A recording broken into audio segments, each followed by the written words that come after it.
we're going to be out there for about an hour. Before we do so, I'll go over our safety rules. And by the way, you don't have to wear the 3D glasses just yet. I'll let you know when we get to the 3D portion. Until then, the studio, well, it's already a 3D. So, emergency.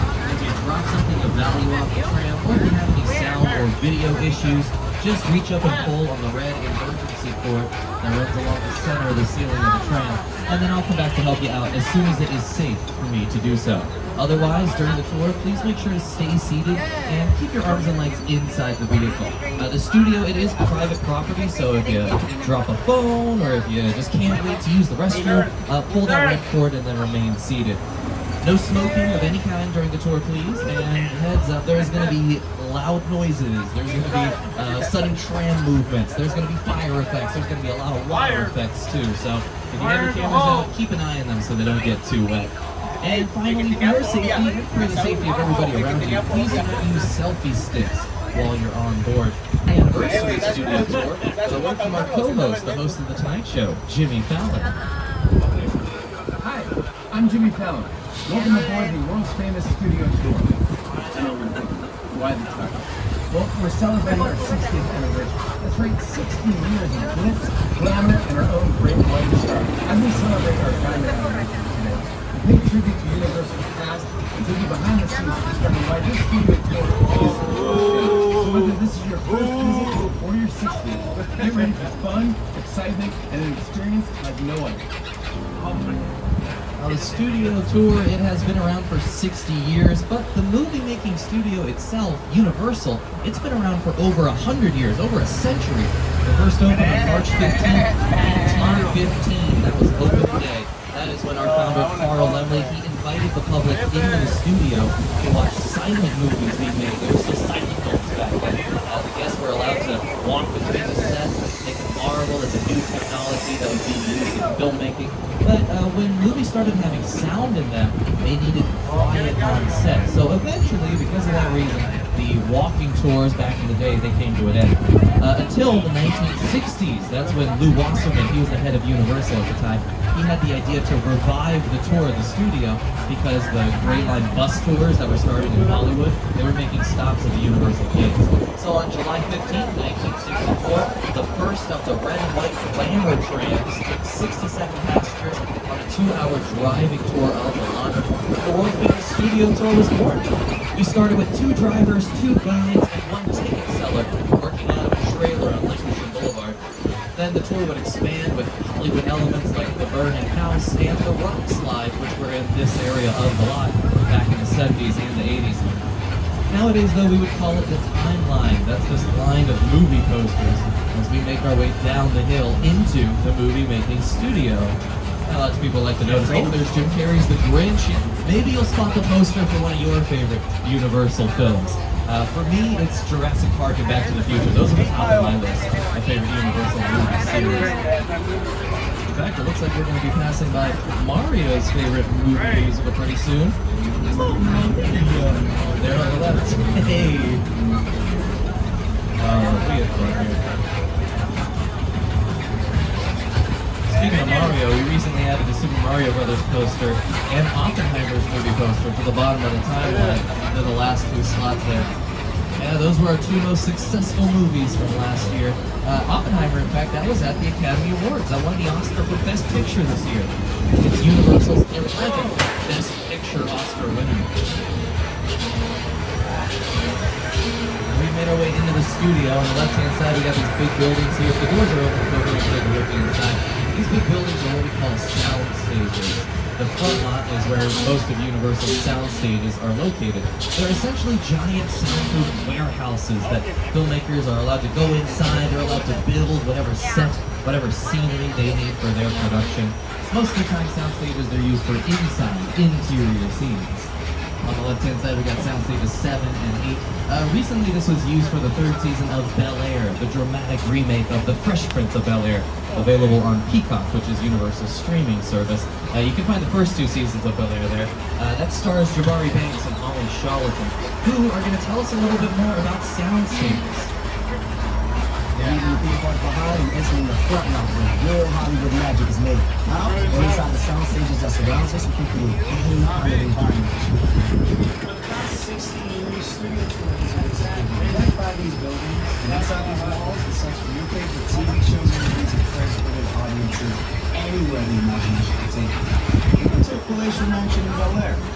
film Bel Air. We love coming out of the sound stages and seeing the trains filled with excited guests as we drive by.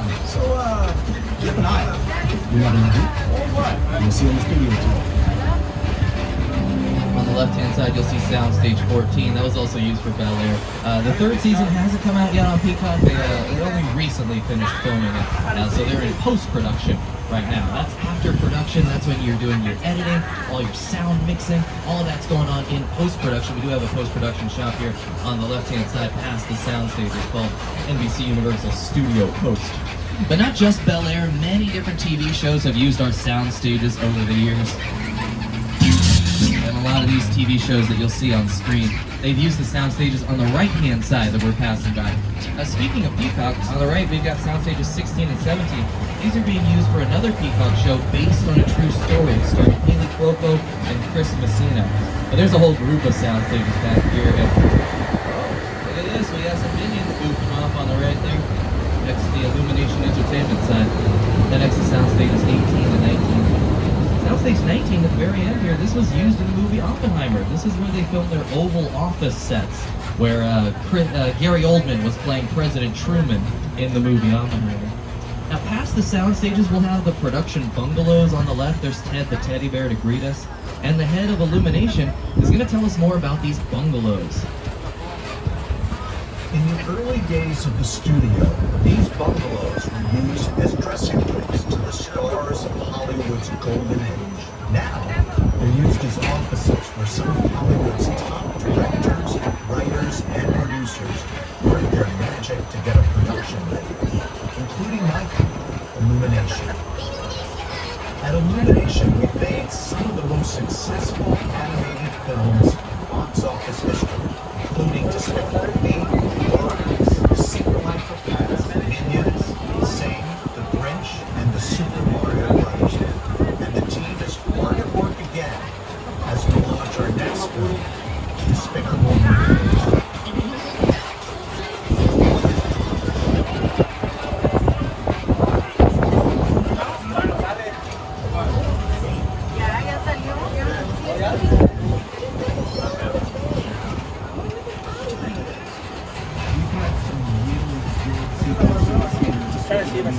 The heist of the Honey Badger is now officially my favorite film. What it comes down to is the emotional through line, and I believe that that's why these movies have stayed in people's hearts. So we've got Illumination Entertainment working out of our bungalows. We've also got Mark Platt Productions here. They're the production company creating the new Wicked musical movies, the first of which is coming out later this year, November 27th. It's going to be starring Cynthia Erivo and Ariana Grande. On the left now, we've got sound stages 25 and 26. Sound stage 26 on the end, this was recently used for a new television show called St. Denis Medical. It's a mockumentary series about a hospital staff. Hasn't come out yet. It's going to be airing this fall on NBC, Tuesdays at 8 p.m., starring David Allen Greer and Wendy McClendon-Covey. Now, these are the last sound stages we're going to see in the front lot because we're about to cross over into the back lot. This is where all of our outside sets are located for exterior scenes. For example, on the left, you'll catch a glimpse of the Metropolitan sets. There is a project, as you can see, they're setting up to film in there pretty soon, so they've got the Metropolitan sets closed down. So we're going to pass by the big city and instead head somewhere a little more tropical. We're going to go to Skull Island, where we're going to go see King Kong. But before we get there, we're going to see a bit of studio tour history. On the right-hand side, as we climb the hill, you're going to see the collapsing bridge and the runaway train. The trams used to drive across the collapsing bridge, and then the hydraulics would give out, giving it the appearance of collapsing while the guests were still on board. The runaway train, though, this was located in the western sets.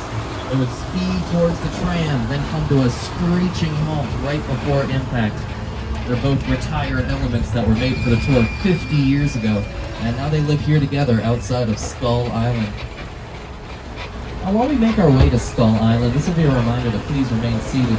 Also, you're going to want to hold on to your belongings. It's going to get bumpy. There's dinosaurs running around.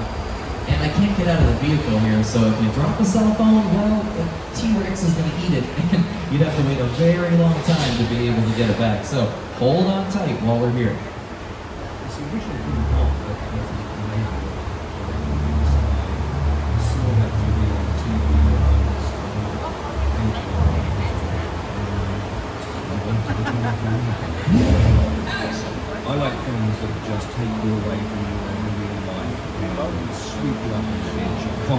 does. I mean, you're on board the ship, you're sailing to a lost island, you're encountering monsters and creatures from, prehistoric times.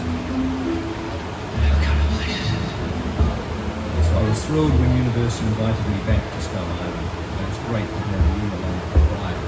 Now, we have created this 3D immersive experience, so you're going to have your glasses ready. Don't put them on yet, just have them in your hand because we're about to return to Skull Island. Well, all right, the time has come. Go ahead and put those 3D glasses on, everyone.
That was Kingdom 360.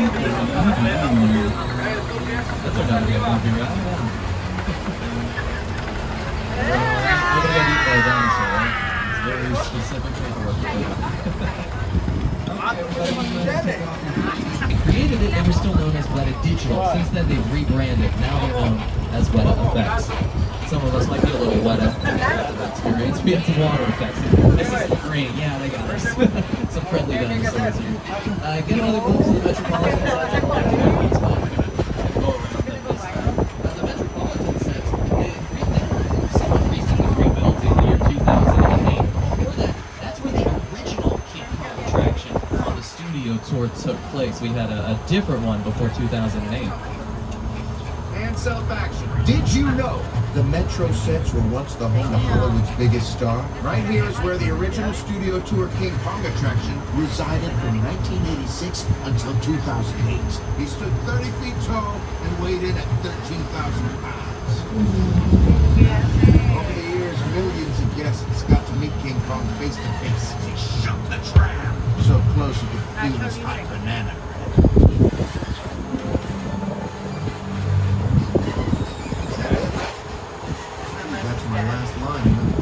On to the next thing. That's right, we've moved on past the Metropolitan sets. We went around the big mural that we have here. You can tell that it's not a real building. Well, these buildings in the Metro sets, they're what we call facades. They're false fronts. If you didn't have access to big city sets like the Metro sets. You might use CGI, computer-generated images to create it. It's a more of a modern movie magic. Before CGI was around, if you saw a monster in the movies, well, it might have been makeup effects or prosthetics. On the right-hand side, we're passing by the big monster mural that we got here on the back lot. There's Dracula on the far left. That Dracula movie came out way back in 1931, almost 100 years ago at this point. And that really kicked off Universal's reputation of being known as the monster movie studio back in the 1930s. But back to present day, on the left-hand side, we're passing by some of our backlot sound stages, like 30 and 31, for example. If you're a fan of The Voice, the musical competition show, sound stages 30 and 31, that's where they film nowadays. They had a big red box in the bottom left of sound stage 30. And they are filming in there today for season 26 now. They're on their blind audition, so they're filming some auditions in there today. Yeah, but even the live episodes at the end of a season, they film them inside of those sound stages. But now, between us and the sound stages, we got this body of water here. We call this the Hollywood Ocean.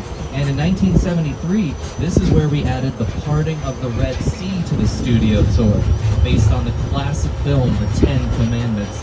The star of the movie, Charlton Heston, used to make appearances to part the waters for the guests. The trams would drive into the lake where the water had parted, and everyone on board got a sea level view.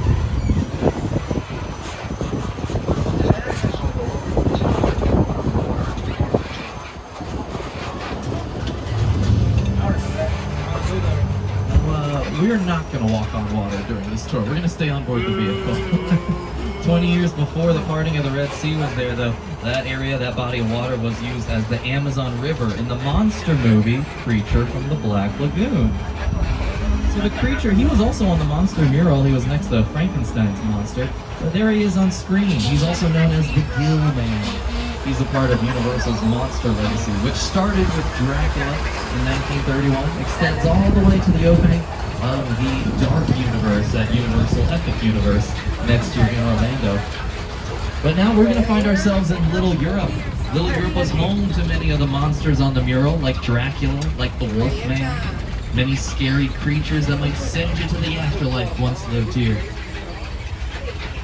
Oh, but Little Europe was the afterlife in NBC's The Good Place, the television show. Much of it has been redecorated to look like it did when they were filming the show here. For example, this corner on the left, as we pass by with all the tables and the umbrella there, they've redecorated that to be the frozen yogurt shop.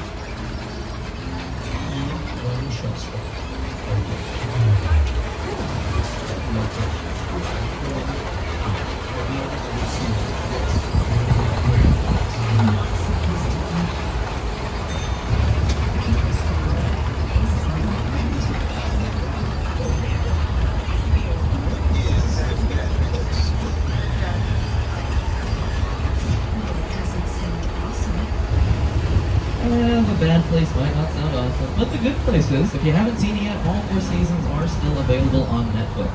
And if you haven't seen it yet, and you're a big fan, maybe you're a fan of other Mike Shore shows like Parks and Recreation, Brooklyn Nine-Nine.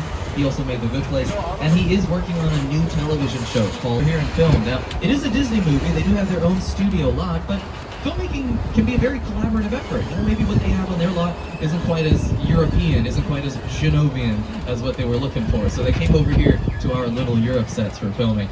Similarly, Jurassic Park, that's a Universal film, but they did film on Warner Brothers studio lot for a couple of their scenes, just because it suited what they were looking for, chapter of Bram Stoker's Dracula novel. All right, the doors are open, so we're going inside of Soundstage 50. Another reminder to remain seated, everybody. And you might as well hold on to all your belongings again, because there's no production crew around to, pick up any dropped items. So hold on tight while we're here. They've got a metro set built in here, like an underground subway station, essentially. So the graphics, you'll see they'll say "Welcome to San Francisco." So it looks like this is a metro set in San Francisco. Maybe a character in the production is arriving to the city, maybe they're leaving to visit a different character. Whatever you have it, they went all out to build a set on the inside. You'll see some production stations on the left. Everybody,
That's why I like my tour. Shaken, not stirred. Hey.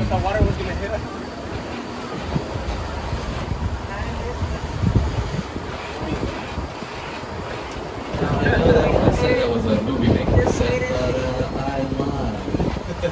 That was attraction, and it was called Earthquake, the big one. You just survived it.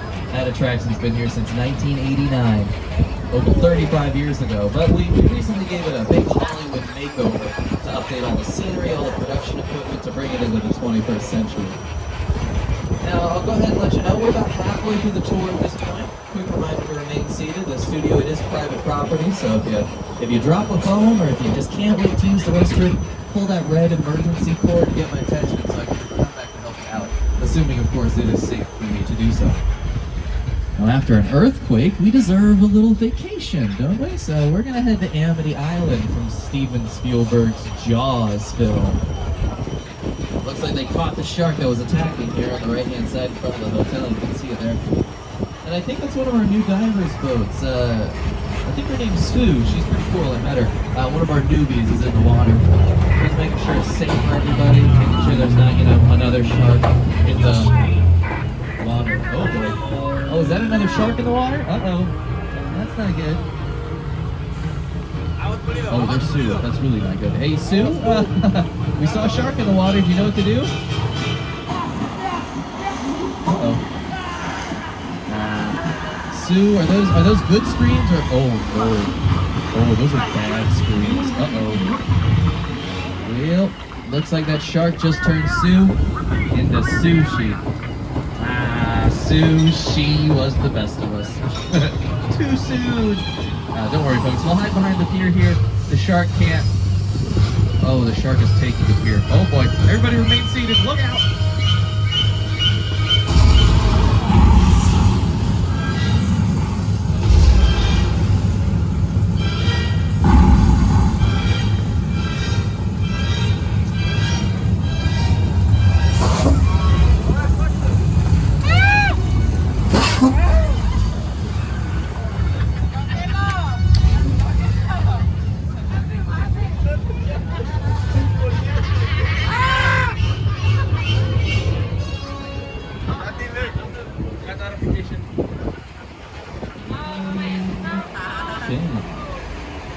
That's a cut. Great job, everybody. You survived a mechanical shark attack. Yay! Nobody got eaten by the shark this time. I guess Sue got eaten by the shark. We got another newbie. His name's George. He'll be fine. Check it out. Our shark does the backstroke. Real sharks can't swim backwards. That's how you tell the difference. That Jaws attraction, that's been here since 1976. That's a fan favorite classic part of the tour. Although the flames part of it, that wasn't added until 2001. But we've had a shark here for almost 50 years now. So we're going to leave one fan favorite classic behind, head right into another one. To tell us about this one is the Today Show co-host and weather anchor, Al Roker.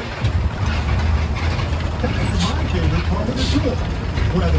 When it comes to film and TV, it is truly a special effect. In fact, to demonstrate how weather effects are created, we debut our first major attraction here on the studio tour way back in 1968.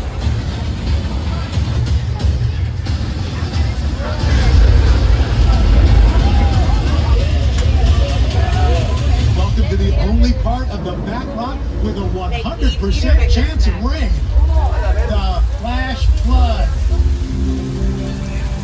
That's right, folks. Sometimes filmmakers have to make their own weather for the movies, so we got some rain here. Now this rain, this is created by our sprinklers. It's called, they're called rain rigs. They make extra large drops of water. That's what helps it catch the light and look like a heavy downpour. So if you're filming maybe a romantic comedy, if you want to have a romantic moment in the rain, maybe a little smoochy, a little ooh la la, well, sometimes you need a heavy downpour to even look like a light shower on camera. So you got the rain effects here. Uh-oh. Oh no. Look out, y'all.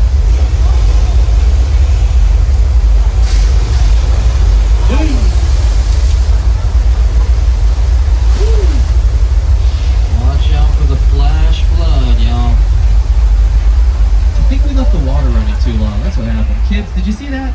That's why you don't leave the water running when you brush your teeth, okay? You don't want a flash flood in your bathroom. Listen to your parents.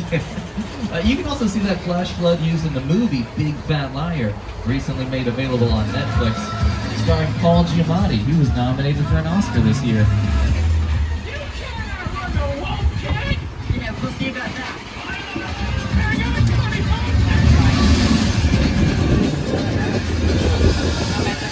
He's really getting washed away.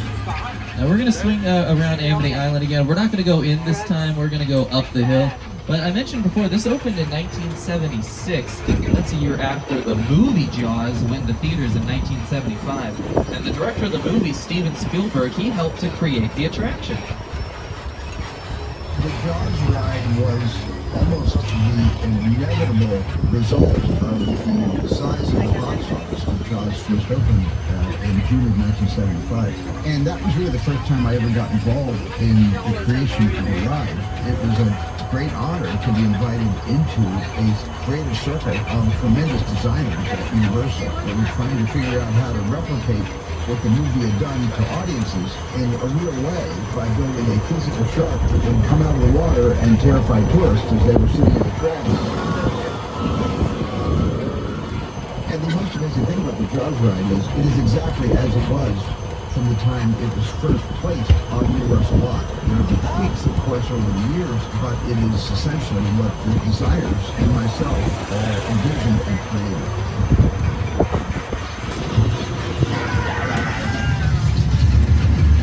I'm done bashing the shark. Thank you, Jaws, for everything you've done for me. But I will say, consistently, the shark did look much better on the tour than it did in the Atlantic Ocean in 1972.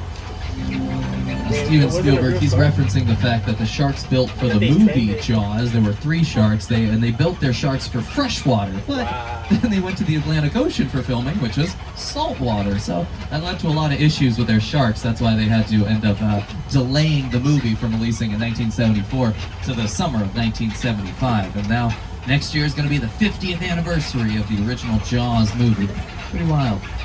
The street we're driving up, it's named after the director, Steven Spielberg. It's called Steven Spielberg Drive. Although we call this section of the road Wilderness Road. Productions might film here if they want to look like they're far away from civilization. So the movie Bird Box on Netflix, for example, with Sandra Bullock, they filmed a campsite scene out here. So even the trees at Universal are famous. Yeah, I call them celebrities. They're part of a special set of woods. Hollywoods. Hey. And wood, you look at that on the left, that's a little sneak peek of something we'll see pretty soon on the tour. But until we get there, we're going to keep heading up Steven Spielberg Drive. My entire career began with my relationship with Universal Studios. Just as I hyped in those days in the 60s on the film blocks. So nobody noticed me when I was going around from soundstage to soundstage, and I really felt, in my own young way, I owned the lot and had the most amazing day of my life. Now we're entering the sets to Steven Spielberg's 2005 film, The War of the Worlds, starring Tom Cruise and Dakota Fanning. These sets are where a plane had crashed in a New Jersey neighborhood. So that plane you see on the right-hand side, that is a real airplane that was purchased from the Mojave Desert Aircraft Graveyard. Now it lives here on the back lot. You might say it's reached its Tom Cruising altitude. Now, so these are all real pieces of a real airplane. These houses on the left, though, these aren't real houses. They're more facades, similar to the Metropolitan sets. They only look like houses on this side. But they're also not the original houses that were here for the movie. They recently rebuilt them for the 60th anniversary of the tour. So not the original houses. But the house on the right-hand side, well, this is the original house from the 1960 movie Psycho by Alfred Hitchcock. This is where Norman Bates lived with his mother. Although when they first filmed it, it was only meant to be filmed from the bottom of the hill. So it was only the front part of the house. It was only even part of the roof. Since then, they have completed the house. So the sides, the back, they did turn it into what's called a shell structure. So the outside, all sides of it are camera ready, but it is still empty on the inside, so you can't do any interior filming. But again, it was originally just a facade for scenes like this in the movie Psycho.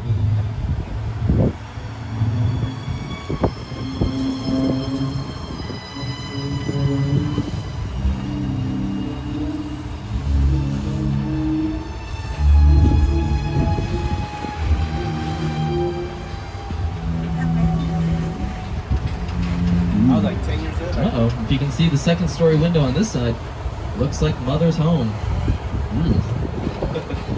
So the Psycho House, that has been an iconic part of the studio tour since the very beginning. And as we make our way down the hill, you'll see Universal's replica of LA's most iconic landmark, the Hollywood sign. Now, the actual sign, it is much larger and much older. It was first built in 1923, so it's been around for over 100 years. And if you wanted a photo with the Hollywood sign, well, we are approaching our Step Onto the Lot experience, so you'll have a chance to get a picture with the sign in the background. This is a limited stop for a limited time. This is the last month that it's going to be a part of the tour. Many photo opportunities here. If you scan the QR codes on the other side or the one on screen, it'll take you to a fun cinematic AR filter. You're going to want to take all your personal belongings and your 3D glasses with you, because when you continue the tour, you'll be getting on a different vehicle with a different tour guide. So if you are deciding to step off, my name has been Chris. I've been your tour guide. We have Jose as our driver. Thank you so much, and have fun. Enjoy yourselves. Take care.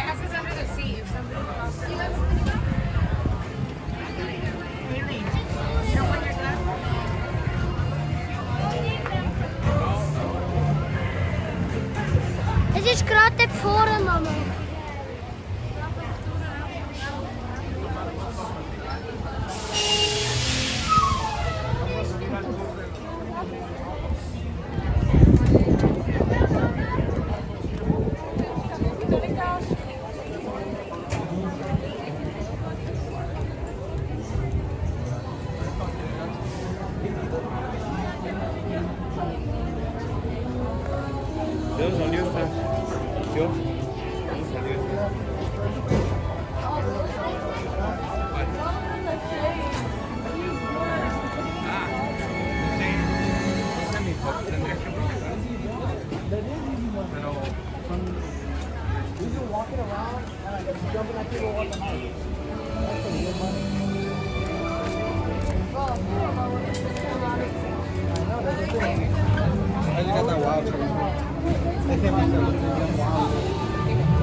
Hey, Dad!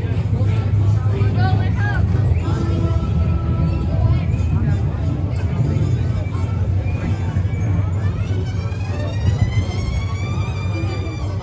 Atención por favor, esta es la última oportunidad de abordar el consulado en español. Una vez más, esta es la última oportunidad de abordar el consulado en español.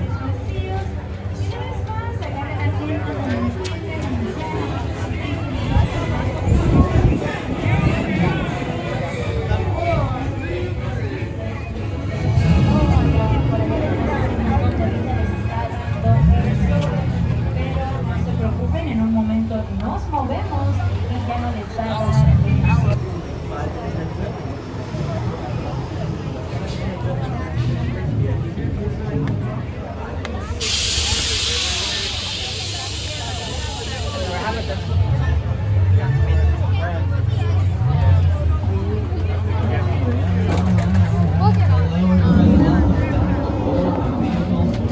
Hope you enjoyed your time on the Step Onto the Lot experience. As you're climbing aboard, please make sure you're moving all the way over to the right-hand side so you can fill all available seats. If you do end up sitting on the left, watch your arms and legs when the gates come down. So while we do so, we'll hear some words from the writer director, Jordan Peele.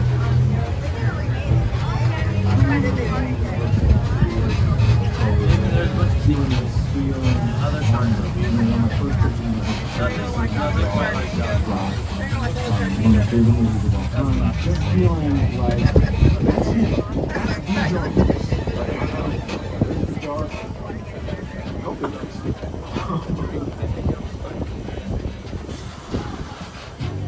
sharing space with Hitchcock and Spielberg. I couldn't be more proud.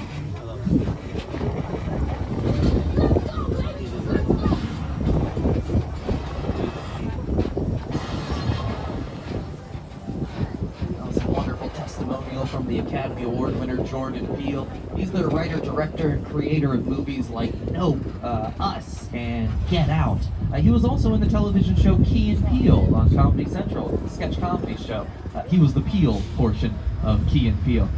They had offices in our bungalows. They even were making a lot of their comedy sketches. They were filming them out here on the backlot. And for Nope, he used a couple of our backlot sound stages, the ones across the Hollywood Ocean when we were passing them earlier on in the tour. But also, when they finished filming for Nope, they broke down their sets for Jupiter's Claim, the theme park in the movie, and they brought them out here to the backlot. They completely rebuilt them so that now we can take a trip inside. Movie magic only happens when a team of collaborators, often in the hundreds, work together to take an impossible notion and bring it to life. This is Jupiter's Claim, a nostalgic, small-time Southern California amusement park owned by former child star Ricky Jr.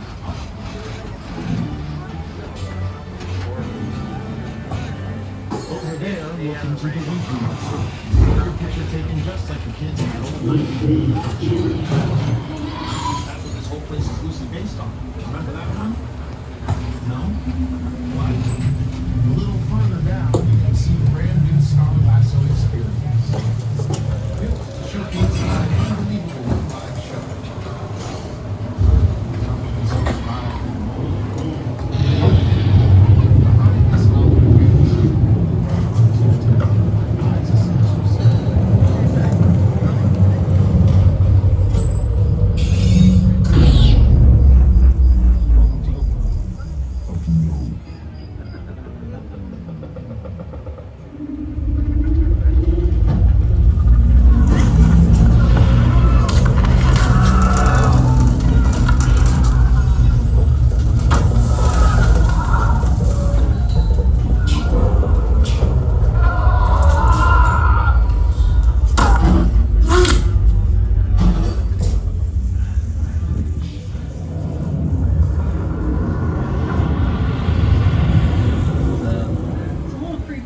Jupiter's Claim. So if you wanted to stick around, I'm sorry, but nope. So before anything happens to us, we're gonna go ahead, we're gonna get out. If you're a driver today, you gotta turn the key and peel on out of there. We're heading towards a part of the studio once home to an attraction called the Doomed Glacier Expedition, but everyone knew it as the Ice Tunnel. And the Ice Tunnel was featured in an episode of the $6 Million Man starring Lee Majors with Andre the Giant as Bigfoot. The tram would climb to an absurd elevation of 12,000 feet, and the only way back to the theme park was through the Ice Tunnel, where the slightest sound would set off an avalanche. And it always did, causing the walls to spin and the guests to tilt alongside the Hollywood special effects. Speaking of special effects, hope everybody's got their 3D glasses. You don't have to wear them just yet if you don't want to, but you'll be needing them pretty soon. In the meantime, we're going to hide out in this building, so this will be your final reminder to please remain seated, and also to hold on to your belongings again. Might get a little bumpy. You never know what kind of fast and furious car chase we'll get into while we're here.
This is what we doing. This is the race day after party. And where the other? Roman Pierce, FBI, don't move. Bill? That's right, party's over. You know how long I took to iron this shirt, man? I'm not. You're under arrest right now. Ladies, just back up a little bit. I got you. It's lightweight. First of all, I don't work for you. Oh, really? Well, tell me, Roman, who do you work for? We don't work for nobody. Cop, I suggest you clear out of here, otherwise we can't guarantee your safety. Guarantee my safety? I'm the one holding the gun. Yeah, but mine's a whole lot bigger than yours. Hobbs, escort this novice out. Let's go, Cookie Puss. You got an ugly suit on, man. It's cheap. Somebody out there really pissed off Shaw. It's gonna get ugly fast. Yeah, don't worry. Lucky for you, our whole family will protect you. Are you kidding me, Roman? You didn't shut off your phone, bro? I gotta call you back. I'm in the middle of See what I'm talking about? Call you back. Man. It was on vibrate. Shaw traced us. Hobbs can't hold him forever. Letty, Roman, we're up. Driver, move that vehicle. It's about to get real interesting. My Mona Lisa's all warmed up right next door.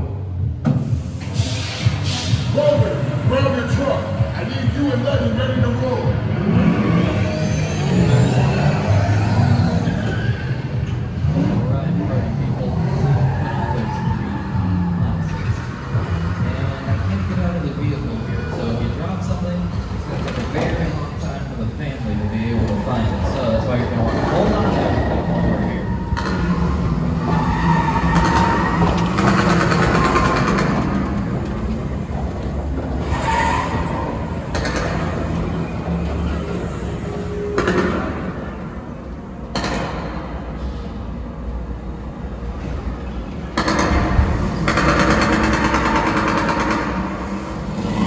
Which one of you is the witness? Speak now or you all get fried! This is our turn. After that! Okay, guys, it's showtime. Cover the left. This thing ain't moving fast enough. Roman, Letty, hook him up.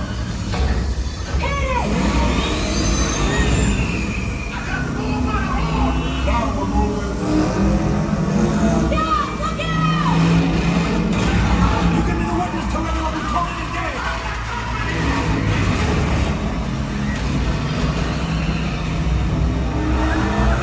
The witness is mine, Letty! How about you eat asphalt? Don't think you're getting away! Hold it Way to go, Letty. Don't want another missile shot. Not gonna happen. Don't worry, I got you. Roman, don't shoot. Head over the bridge. Enemy traction. Hit the nitrous. Run and die.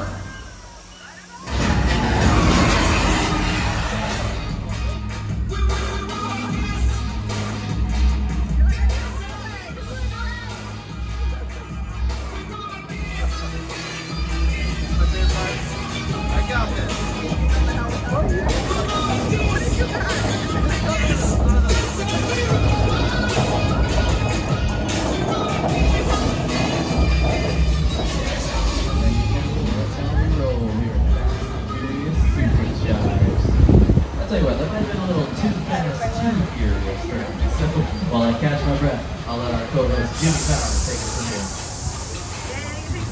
Over the past 6 decades, the studio tour has been guest on an amazing behind-the-scenes look at a movie studio in a way that only Universal can.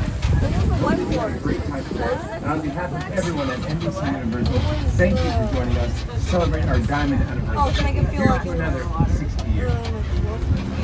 That's right, everyone. That's going to take us to the end of the Universal Universal Studio Tour. So thank you so much for spending parts of your day with us. I hope you had fun. Hope you enjoyed yourselves. Hope you got a little movie magic out there in the movie making studio. And thank you, of course, for celebrating 60 years of studio tour history with us. For 6 decades, this tour has been a chance to go into the world of Hollywood and see where they make movie magic here at Universal Studios. Oh, we got a lovely view out of the San Fernando Valley on the right-hand side. Great view from up here on the mountain.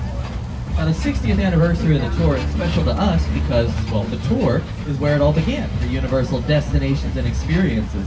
What started as 2 glamour trams in the summer of '64 has developed into so much more, including 7 parks entertaining millions of guests a year, and the upcoming Universal Epic Universe opening in 2025 in Orlando. I also want to acknowledge all the studio tour ambassadors, drivers, and guides throughout our history who have helped to make the tour world famous. From the first 4 guides and drivers to the hundreds of team members supporting the tour today. Also, big thank you to all the annual pass members who come out, who take the tour again and again.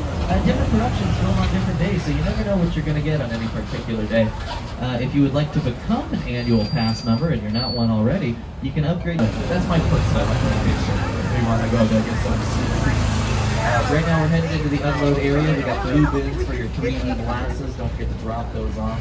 I'll make my way over to the directory if you have any questions for me, but otherwise, thanks again for joining us. My name is Chris, I've been your tour guide. We have Jose as our driver, and as we say here in Hollywood, that's a wrap. Oh, we got Doc Brown here in the unload area. Back to the future. So thanks again for joining us, y'all. Please remain seated until the studio tour ambassadors have opened the gates for you, and then get all your personal belongings.